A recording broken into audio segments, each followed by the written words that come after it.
নমস্কার। নারী দিবসের বিশেষ আকর্ষণ ভিকি জাহেদের পরিচালনায় প্রথমবার তটিনী এবং যশ রোহন জুটির নাটক চিহ্ন। কেমন লাগলো নাটকটা আজকের এই ভিডিওতে সেইটা নিয়েই কথা বলবো। স্পর্শে ভয়, বলা ভালো পুরুষ মানুষের স্পর্শে ভয় আয়েশার, তবে কি সবশেষে সেই ভয় কাটিয়ে উঠতে পারবে আয়েশা?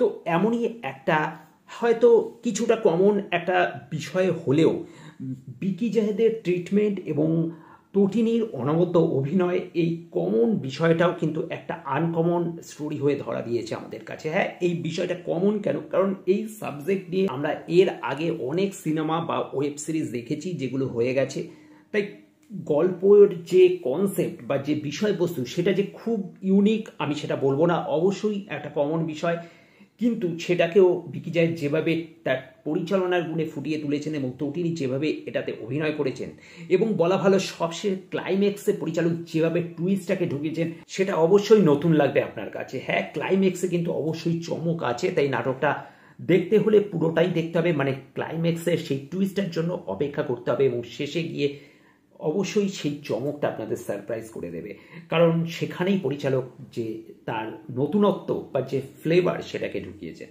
তাই আমি বলবো অবশ্যই একটা ভালো নাটক, কিন্তু এর মধ্যেও কিছু ফ্লজ আছে অবশ্যই, কারণ ভিকি জাহেদের যে ট্রিটমেন্ট আমরা দেখেছি সাধারণত যে ওয়েব সিরিজগুলোতে তিনি কাজ করেছেন, আরারাতের মতো রিসেন্টলি কিছু কাজ বা তার আগেও তার যে পরিচালনা, সেই জায়গায় দাঁড়িয়ে এই নাটকটা কিন্তু অবশ্যই একটু সাধারণ মানের মনে হবে, কারণ ভিকি জাহেদের পুনর্জন্ম বলুন বা সেই আরারাত বলুন, আমি কি তুমি বলুন, এরকম অনেক কাজ আছে যেগুলো দেখার পর হয়তো এই নাটকটা মনে হতে পারে এটা কোথাও গিয়ে ভিকি জাহেদের অ্যাটলিস্ট ঘরানার নয়, কিন্তু তার মধ্যেও তিনি তার যে নিজের যে জাত সেটা চিনিয়েছেন, কারণ কিছু কিছু ট্রিটমেন্টের মধ্যে সেই জায়গাগুলো দেখা ছিল, কিন্তু সেই যে ভায়োলেন্স আমরা যেটা ওয়েব সিরিজে দেখে থাকি সেই জিনিস কিন্তু কিচ্ছু এখানে পাবেন না। ভায়োলেন্স আছে, অবশ্যই ভায়োলেন্স আছে, কারণ হ্যাঁ, আপনি ওই রক্তরক্তি বা খুনোখুনি কাটাকাটি যেগুলো নাকি সাধারণত ওয়েব সিরিজগুলোতে আমরা দেখেছি ভিকি জাহেদের, তো সেই জায়গাগুলো হয়তো আপনি মিস করবেন, কিন্তু ভায়োলেন্সটা এখানে অন্যরকম ভায়োলেন্স। কি ভায়োলেন্স সেটা আমি বিশেষ কিছু বলবো না, কারণ তাহলে স্পয়লার হয়ে যাবে, কারণ এখানে গল্পের যে টুইস্টটা লুকিয়ে থাকে তো সেই টুইস্টেই আসল মজা, এবং সেইটা বলে দিলে মজাটা থাকবে না, কারণ ওখানেই এই যে মেয়েটি আয়েশা অর্থাৎ তটিনী কেন এরকম করছে, কেন সে পুরুষদের উপর এতটা তিতিবিরক্ত বা পুরুষদের স্পর্শ কেন সে পছন্দ করে না, বা কেন সে ভয় পায়, কেন সে পুরুষদের থেকে এতটা দূরে সরে যায়, তো সেই সমস্ত উত্তর পেতে হলে এই নাটকটা দেখতে হবে। তো অবশ্যই একবার দেখুন।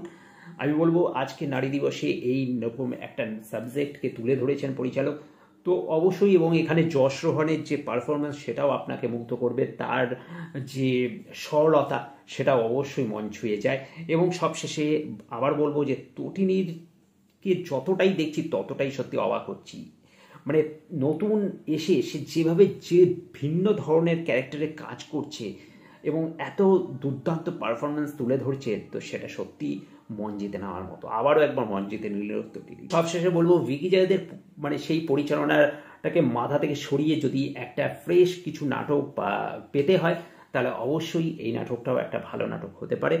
তো এটাই বলা ছিল। কেমন লাগলো আপনাদের ভিডিওটা অবশ্যই জানাবেন, আর ভালো লাগলে লাইক শেয়ার করে দেবেন, চ্যানেলটা সাবস্ক্রাইব করে সাথে থাকবেন। Thank you.